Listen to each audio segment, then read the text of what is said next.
Every business owner, for certainty, for a fact, is overpaying in taxes. Okay, great. So what can we do to reduce it? No, I'm sorry. There's nothing you can do about it. They write the $150,000, $300,000 checks to the IRS. As they're writing it or wiring the money, whatever that is, they know that they can save. They just don't know how and when can they start. If you're making profits in your business, you are overpaying in taxes because there's definitely a lot of ways for you to pay less in taxes. Welcome to the Entrepreneur's Logbook podcast. I'm your host, Zachary Bernard. You can find me on social at It's ZachB. In each episode, I bring on experts from various industries for you to learn about their strategies and insights driving extra business growth. Today, we're joined by Boris Musheyev, founder of BORISMTAX, a tax planning and advisory firm that helps business owners stop overpaying the IRS through proactive tax strategy. Boris is actually a CPA and certified tax strategist who's helped over 40,000 business save on taxes. His firm has landed on the Inc. 5000 2 years in a row. He's been endorsed by Kevin Harrington, the original Shark Tank, and built a national practice serving clients over 40 states from the ground up starting in 2017. And now his focus is exclusively on helping businesses shift from tax compliance to tax strategy. And that shift, as you'll hear in this conversation, can be worth six figures. So, Boris, welcome aboard. It's great to have you on the show here. Thank you. If I ever need an ego boost, I'll just give you a call, Zach. I got you. So we've had a lot of people on the show, but I don't remember if we had someone on the tax planning, because we have some people maybe accounting, but a lot of people, they don't understand that accounting, doing your taxes, it's all good, but there is more a strategic side of things to doing it that not a lot of people think about here. And we'll dive into all of that, as this is a business entrepreneurship podcast. So one of the things that I always like to ask any guest that comes on the show, because you've obviously been running your company for a little while, to put it very simply, if you had to restart your company from scratch, knowing everything that you know today, what's kind of the maybe one thing that you would do differently that a lot of entrepreneurs, business owners get totally wrong? I would be a lot more aware of not being sidetracked by shiny syndrome object stuff, right? And just do a lot more of what's working rather than taking what's working and then adding more things that are being, these shiny objects. I've tried it many times in my business. New marketing strategies, new paid ads, new agencies, new this, just because other industries, in my industry, somebody else is doing it. Oh, that could probably work. So if I had to do anything over again in my business, I would probably stay a lot more focused on the things that are working and just double, triple, or quadruple the amount of things that I'm doing of things that are working. So, and as an entrepreneur, I think we're all entrepreneurs, we're all guilty of that. At least I can speak for myself, and I always have to catch myself, but I'm a lot more aware of it than I was in the past. Yeah. I mean, I feel like a lot of us are guilty. I'll confirm for you, you're definitely not the only one. I've been guilty of that many times, trying to do something where it's oh, we should definitely be doing this. And then you find out you should have just triple, quadruple, as you mentioned, your input and what's been working for the past couple of years. So it's a common one. I definitely get that quite a lot here. But just shifting gears a little bit, because we talked about BORISMTAX, what you guys are doing. But I'd love to go a little bit deeper into what that actually looks like from a process standpoint, from the moment when someone comes to you, from the point that they're actually seeing results. Obviously, everyone is a different case, depending on obviously the business, if you're high net worth individual and everything like that. But I'd love to understand what your methodology or process is about when you work with clients here. Yeah, the first thing is that we always try to determine if we can save a business money on taxes, because if we can, that's where really the conversation starts. And like you said, everybody's in a different phases of business, and it doesn't matter how much money you're making. The point is, if you have a profitable business, you can save money on taxes. The real question comes out to how much money can you save on taxes? For example, when we enroll tax planning and tax advisory clients to our firm, I do what's called a welcome call with them once a month. And I make it very clear. We have a certain strategies, the core strategies. I think it's a list of 15 strategies that we apply to all business owners that can save money on taxes. And I tell them, these strategies save clients from $20,000 to $50,000, right? And this is true for every business owner that has profits. And The difference, though, becomes how much money you're making. So if I take the same 3 strategies and apply it to a business that's making a net profit of $150,000 compared to a business that's making a net profit of $900,000, same strategies will yield different savings numbers just because of what bracket you're in, because we have a gradual tax bracket in the United States. So the process is really like, can we save you money on taxes? If the answer is yes, then we can start that conversation. In most cases, if a business has profits, we can't save the money on taxes. And I say this with certainty to all the business owners, like every business owner is for certainty, for a fact, is overpaying in taxes, unless, of course, they're working with a competent tax advisor. So the first, like I said, the first process is like, are you making profits? What those profits are? And then we'll kind of see if the conversation kind of makes sense. But businesses on a majority of business owners, majority of entrepreneurs, they do not realize that there's extra money sitting in a bank account for them, and it's a matter of tax savings. It's just the money they're going to pay anyways, but you can keep it.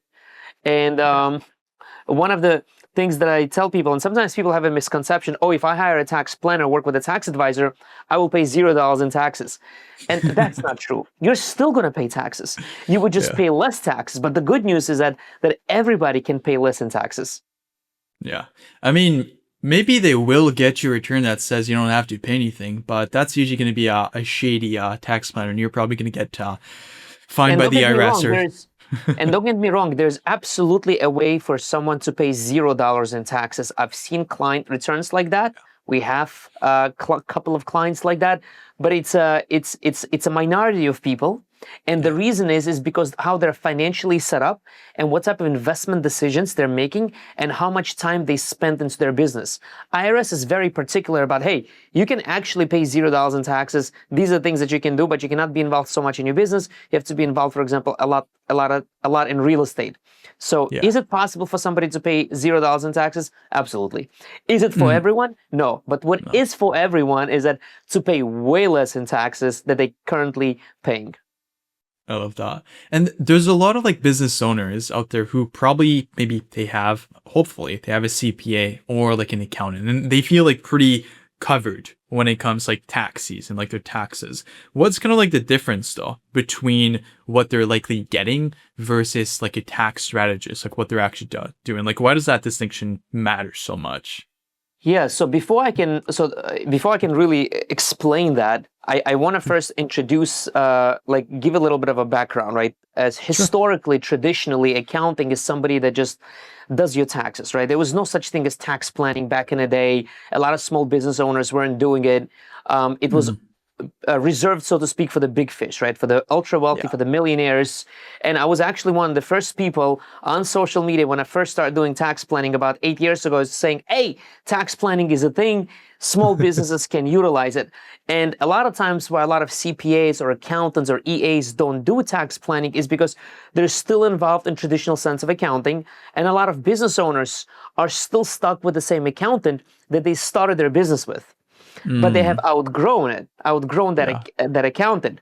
Many times a business owner will tell me, I have a great relationship with my accountant. I worked with them for many, many years, but they started working with them when they just started the business. And that accountant was perfect to file your taxes.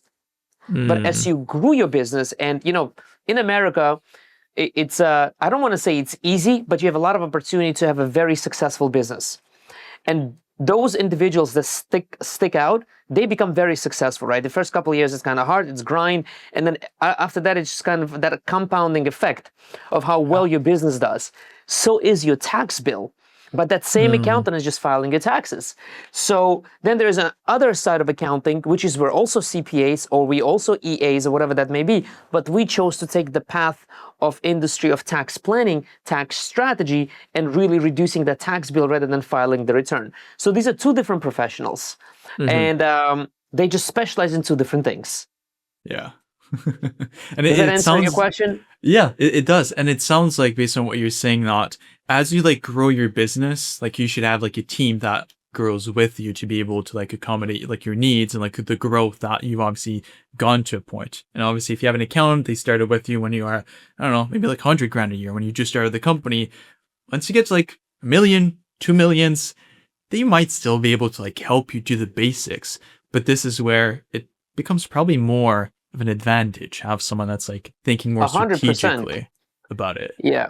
And like if any business owner, entrepreneur is watching this video, if you have been hesitant about pulling a trigger on tax advisor, or you didn't know there's such thing as tax advisor, tax planning, and you're 500,000 gross revenue or more, this is the time you like the first thing on your to-do list, like on my Gmail, you know, there's a task, a Gmail to-do task on the like right-hand side where you can put that, like I use that a lot. So the first thing, if you're using that or whatever, you know, metric you use to keep track of your tasks, the first thing is like get yourself a tax advisor. Start talking to advisors and be like, hey, this is my situation, so can I save money on taxes, right? Or can I not save money on taxes? And in most cases, yes, especially 500 or more. Absolutely. Gross revenue, $500,000 or more. There's a lot of opportunities for you available. And one thing, Zach, a lot of people don't realize is that people are afraid of the IRS, and they should be if they're doing things illegally and incorrectly or messing with the law. But if you really look inside the law, like IRS is an enforcement agency, but the law is made by the Congress. Like I think like people don't understand this distinction. They think, oh, IRS is not the law, it's the enforcer of the law, right? It's just making sure that the business owners are doing things properly. The law is made by the Congress, and when the Congress made a tax law or makes a tax law or whatever that may be, right? However they write it, there's always incentives. Like how can a government incentivize certain people to take certain actions if they're not going to give them some kind of incentives? So tax law made by Congress is full of incentives. A lot of business owners don't realize it. For example, real estate is the big one. If there was no incentive in real estate, if there was no incentive by Congress to invest in real estate, we would have a lot less real estate investors. That's true. Yeah. If you really think about it. If the government did not want American citizens to produce more children, they would not give them child tax credit in form of taxes, right? So if you have children under the age of 17, you get a child tax credit of $2,000 or whatever that may be, right? If like all of these incentives, people don't realize, but why would government give you money for having children? Why would government reduce your tax bill for investing in real estate?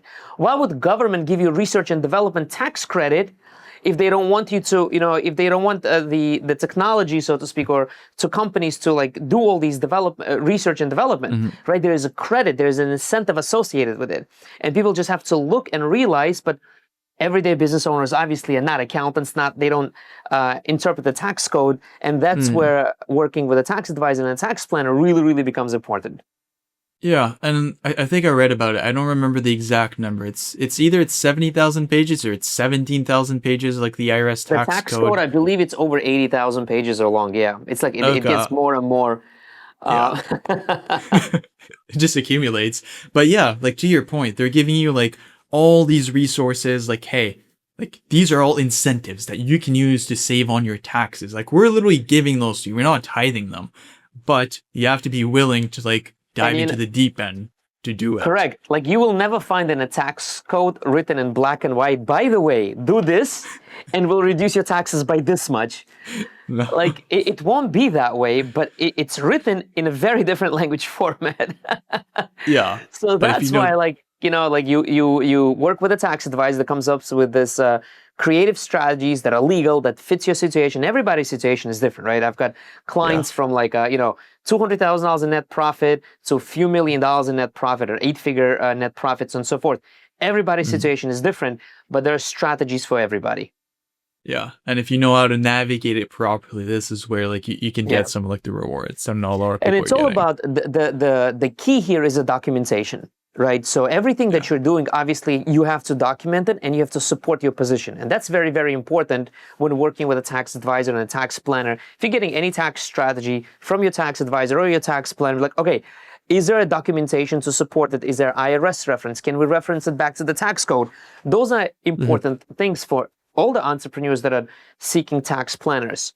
Unfortunately, right now, the tax planning is becoming a lot more hot topic than it used to be before.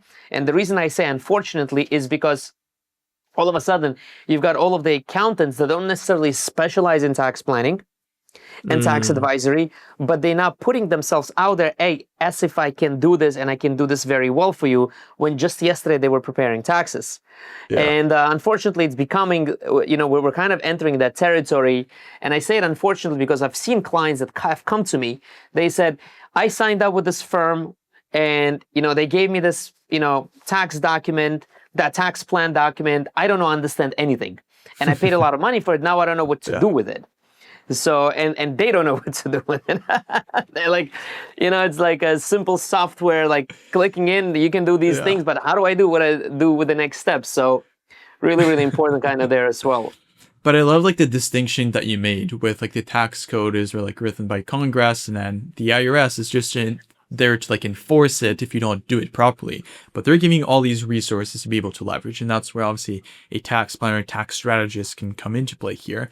And from like what I could tell, you work with a lot of like business owners that are typically like 50 to like 500, to like $1 million like revenue. What are like some of the most, I guess, like common like mistakes, like tax mistake that you see at that level? Because I'm assuming over time you've seen a lot of people come to you and like, I have no idea what I'm doing. Maybe they work with another like accountant or anything like that try to like try to do tax planning as tax strategy, and it just ends up being like a total miss. Yeah. It's like the common mistake with most of the business owners is the lack of proactiveness, right? It's like they come to file taxes. Everybody knows that when the year is over, you have to file taxes for previous year, right? So for most S corporation and partnerships, it's March 15th. For individuals and C corporations, it's April 15th. So by April, everybody knows their tax bill. Even though they may go on extension, they have their tax bill, and they sit down with their accountant, and the accountant says you have to pay this much. Like, okay, great. So what can we do to reduce it? Like, no, I'm sorry. Like, there's nothing you can do about it. The year is over. Well, what do you mean? I have to pay? You're telling me I have to pay this. What do I do to reduce this? I'm sorry, you can't, right? And the biggest pattern with all of them is that it's lack of proactiveness. Yeah. Okay. So that's the first thing. The second thing is good news for a lot of business owners. Maybe not such a good news, but the good news is that very often we do find mistakes on previous year returns. So that accountants make. And these are types of mistakes like that you can amend the return and get your money back from the IRS. And sometimes people tell me, oh, Boris, here's my business return. Can you see what my accountant did wrong? That depends, right? Because like the tax return is a big summary of what happened. Like we don't know what happened inside your financials, but sometimes there's some things that accountant made a mistake. For example, there's something that's called a QBI, Qualified Business Income Deduction. It's basically a free gift from the IRS. You can write off 20%. You basically get a 20% deduction of either your business profit or your taxable income, the lower off. So let's say we're talking about $100,000, 20% is $20,000. A lot of accountants, because we all use software to prepare taxes, they don't check off the box sometimes that a business owner qualifies for it. Or the software relies on accountants do it, accountant relies on the software, happens all the time. It's like, hey, by the way, you missed the QBI. So like we would amend. So there's many things like that. There's hidden things in the tax return that we find that, it all has to do honestly with checking the box. Okay, that's the second thing. And the third thing is like a lack of knowledge who they're working with. Unknowingly, the business owner qualifies for certain deductions and credits, but they don't know about it, and the accountant doesn't know about it because he's not a tax strategist and just files tax returns. So that pattern sometimes is visible with doctors.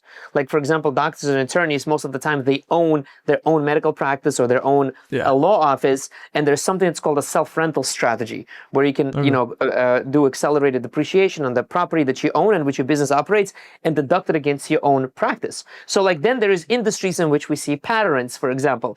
So that's, I don't know, like I know I answered your question kind of in a long way, but it really depends. But there's absolutely like ways and patterns you can recognize, and we have recognized with business owners. Yeah, but I think one of the ones that I really like is that you mentioned like proactiveness, and I think that's probably one of like the most like overlooked one, because that's hilarious. Like you get someone that come like, yeah, let's try to reduce it. It's like, no, that's what we owe. We can't reduce it more than that. It's like, okay, well, maybe we should have taken steps to ensure that we can reduce it in advance. And I feel like a lot of people, as you mentioned, that's what happens. So like, okay, tax season's coming up. 1 week before, we're going to reach out to the account. Hey, can we get that sorted? How much do I owe? It's like, yeah, you owe this much. Try to reduce it. No, we can't. Like 2 days. Like we don't have the time. But if you took those steps, you take more of that strategic planning approach, you can get ahead of that and you can make those steps to ensure that you can reduce that number that shows up at the end of the tax year. And I feel like a lot of people just don't even understand that. They just trust the accountant's going to do his job and they're going to reduce it as much as they can. And that's pretty much it. All of that. Yeah. And then they get upset with their accountant. Yeah, I'm assuming that's a common one too for like a lot of people. And then they come to you maybe. Yeah, I got a story from a client. He's like to me, and I saw his situation, and I'm like, dude, what I've seen here, you can save $100,000 a month in taxes. And he's like, is it really possible? I'm like, yeah. He's like, Boris, let me tell you what happened last year, April. He's like, I'm sitting on a Zoom call with my accountant like this, and he tells me my tax bill. And he says, I grabbed my head like this. I almost fainted. I called my wife. It's like, come here. Look what he's telling me we owe. And then she ran from the kitchen. She saw this number on the screen. We're both upset. My heart was racing. My head was hurting. And he's like, Boris, literally, I was sitting like this. I'm like, I promise you that won't happen with you here, right? And interesting, he said, I want to do tax planning with you, but I still want to retain my accountant to do my taxes for me. I'm like, it doesn't work that way, but sure. Yeah. He's like, Boris, I really need your help. So I spoke to him 2 weeks ago. He's like, Boris, remember all those savings you said you were going to achieve 100,000 or more? I'm like, yep. He's like, did we achieve that? I'm like, yes, we did. He's like, can you show me that we did? I'm like, we absolutely can. Oh my God. Like, I really want to see what we saved. So like we do for all the clients, like before and after effect, we call it a tax impact report. Yeah. So that was interesting. Like there are a lot of stories like that. And this, again, he had a situation because he spoke to his accountant in April after the year was over. So he was holding his head. And then obviously somebody referred us to him. He called us. He's like, yeah, let's do this because like I don't want to have these headaches anymore. Yeah. I can imagine that you probably have a lot of stories in a Rolodex, like similar situation. But that was a very good one here. And I want to go back a little bit to, I guess, like the IRS side of things, because a lot of people, they're hearing tax strategies and directly the first thing that they might think of is like, okay, aggressive write-offs or things that might raise some red flags with the IRS. How do you think about like the line between like what's like legitimate and like what isn't? And what do you say to like business owners who like are a bit like skeptical, like how far they should actually like go about doing so? First of all, a business owner should always be skeptical if he's being offered something aggressive and doesn't have a backing, right? Okay. What I always say to clients, you should not be afraid of the IRS if you're doing things properly, legally, and there's obviously a basis for you to do a certain thing. Now, sometimes business owners, even they're like, listen, this sounds really good, and I know that the IRS allows it and the law allows it, but I feel like I'm going to get audited, and I don't want to deal with that. And we have those situations, no problem, because nobody wants to deal with the inconvenience of dealing with the IRS, right? Yeah. That means that person doesn't really care if they overpay in taxes or not. But we would never want somebody to do something illegally, or there's really no such thing as too aggressive, to be honest with you, if you're doing something legally. Okay, like for example, take real estate. You buy a $2 million property, doing a cost segregation and accelerating depreciation. You can write off approximately $500,000 in your first year. Would you say that's aggressive? One person will say yes, another person will say no, right? And then, and writing that off, assuming obviously you qualify to write it off. So what is aggressive to you could not be aggressive to somebody else. But as long as you're doing things legally and within the law, and like I said, you're working with somebody who specializes in it, then it's not a problem. I'll give you a good example. Sure. I have a friend of mine who uses a tax accountant to file his taxes. I don't do taxes for friends, so I try to keep friends and business separate. So, but they would call me for advice. I would give them advice.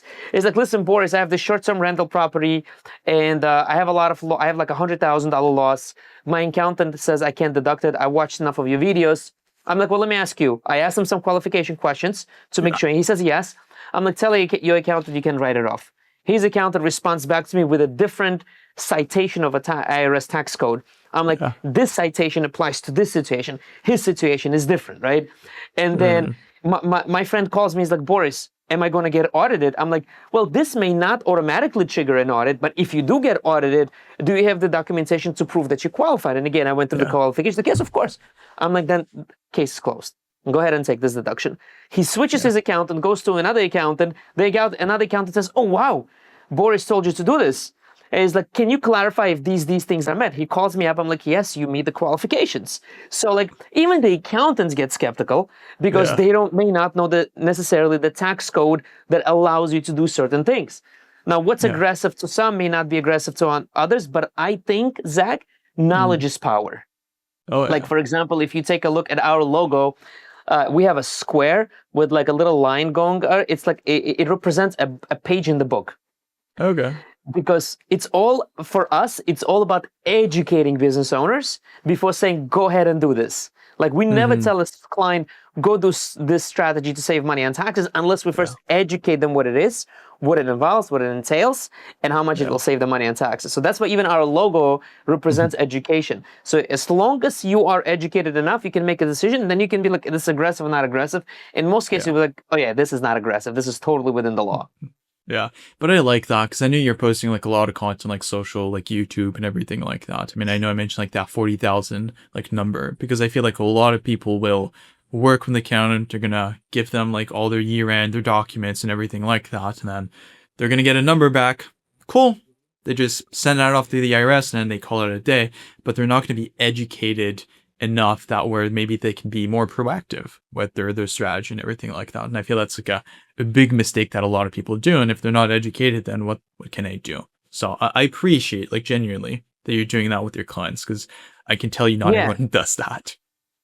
Thank you. And you know, like a lot of business owners, like you said, they don't know that there is a way to save money on taxes, but they know that there's something could be done about it. Yeah. Like for example, like take any entrepreneur and marketing, right? Like them doing marketing for their business. They're like, every entrepreneur I'm sure feels this way. I feel this every day in my sleep. I think I can do more things in my marketing to bring in more leads. I think I can.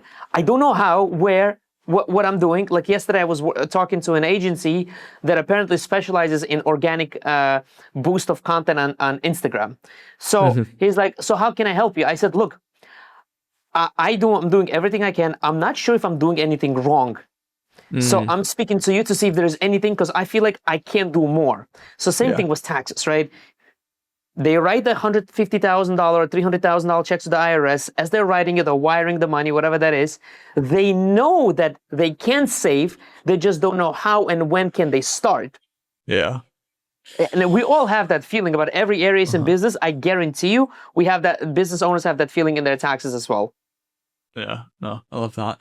And I know we cover like a lot of like different grounds and everything, like maybe like mistakes and everything, but like parting thoughts, I'd love to, if you have any like action, because I know it's obviously different for like every single business, but are there like some applicable examples or like things that a business owner can do today to get ahead of the curve and make sure that when they get to like tax year end, they're more like prepared and actually can like reduce their tax bill or something of the sort?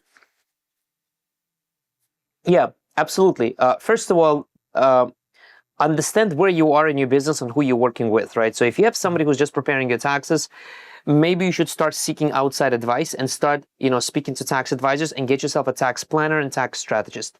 Because like I said, if you're making profits in your business, you are overpaying in taxes because there's definitely a lot of ways for you to pay less in taxes. Doing this in November, December, may be a little bit too late. Can you still do some things in November, December? Absolutely. Everybody's situation is different. But a lot of strategies require proactive planning. There's deductions that you can take throughout the year. Create those deductions for you. Find those deductions in your business. You can't do it too late. Right now, you and I were having this interview sometime, like not even in the mid-year, right? This is almost May right now. Perfect time to do tax planning. And a lot of people think, when the year comes. No, that's already over. Is being proactive, because like for example, for us, I'm a tax planner with tax advisory firm. We need time to review documents, to come up with a tax plan, to come up with strategies, present it to you, and work with you, for example, to implement it. So any advice to a profitable business owner, start speaking to tax advisor. Become a lot more successful in your business by saving money on taxes already, right? We always try to save money on better marketing deal. We always try to save money on these other things and travel with our points and miles. You can do the same thing with taxes. You just have to change the professional that you're working with, because now you become a lot more profitable in your business. I love that. And like the education piece too fits in. Like you want to be educated 100%. Like that is why I do my YouTube content the way I do it. Like, when I do my YouTube content, I when I'm speaking to a business owner, and respectfully to all business owner, but I try to speak in a third grade language. Make it very simple. Right?